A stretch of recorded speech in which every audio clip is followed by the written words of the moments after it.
Hey guys, it's Maticus with the Sunday Afternoon Project in the United Nations. We are here for World Logic Day, and I'm here with my friend Natalie. How are you today? I'm lovely. Thanks for having me, y'all. Yeah. Of course, we're so happy to have you again and again and again. I love it. I'm here for it. She's a long time. Loves to come back and interview for us. So you were on a panel today, or a couple? I was on a panel this morning talking about strategic decision making and what does logic mean, and also what are logic models. I know it's very nerdy, but in the moment of being able to create more collaboration and conversation, that was really what our panel was about.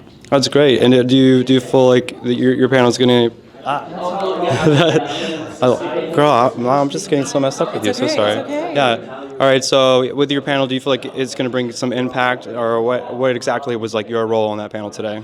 Yeah, so mine is more of the practical side of things, right? We oftentimes are talking about these very high-level, fun things, which are sometimes boring and dry, but we don't talk about how do we do it afterwards? How do we keep the conversation going, right? How do we get people excited by doing an interview and showing how their story can make an impact? And that was what I brought to it. I was with a professor and a longtime decision maker and a political person, but my piece was, how do you engage this if this isn't your thing?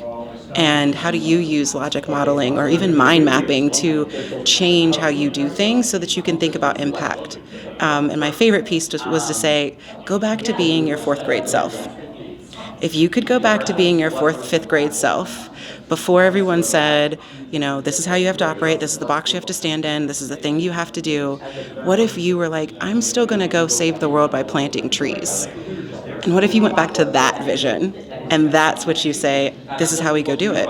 Because then we weren't inundated with processes from society to say, like, if you don't show up in this way and you don't do these things, then you're not professional. And it's like, well, professional is subjective, right? So that's my call to action for everyone is like, go back, be the visionary you were at fourth and fifth grade, and then tell everybody what that is.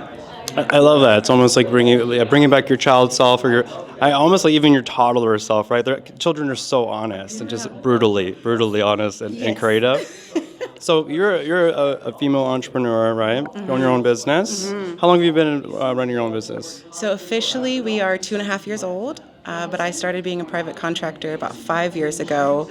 And now I'm just kind of changing what that looks like as far as entrepreneurship goes, and looking into community, and that seems like the direction things are going. Yeah. So we know that. I mean, I know as well. Entrepreneur life is hard. How do you keep yourself motivated? And you ever feel a time like you were going to fall out, and you're like, I got to keep going? Oh my gosh, yes. And I truly fall onto my community. And I say that in a very good way of they motivate me.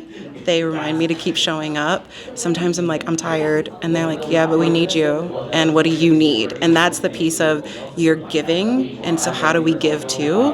And I think that we oftentimes think as entrepreneurs, we're like grind culture, hustle. We got to go make it. And if we don't go make it, nobody's going to do it for us. It's like, yeah, but then you're depleted, your company's depleted, your family's depleted, your everything is losing if you don't almost trust fall into the people who are willing to show up for you. And so that is, I am so grateful for the community that is being built, but then also for the people that are showing up like, I need some support too, and how do we fall on each other? Yeah, I think you've done a great job of bringing a group of facilitators together, which is really amazing to see. And I think that's what's the name of the event that you guys created? Is it NetDo? NetDo. Yes. I'm still getting caught on with it, right? It's okay. Yeah. So the NetDo community, because we are no longer networking, we are net doing, and it's truly to say, what are the skills that you bring, and because you're an expert in those skills, and how do you bring them to our community, and then what can we give back to you that you need from us, right? And being able to let you be the expert in your space and not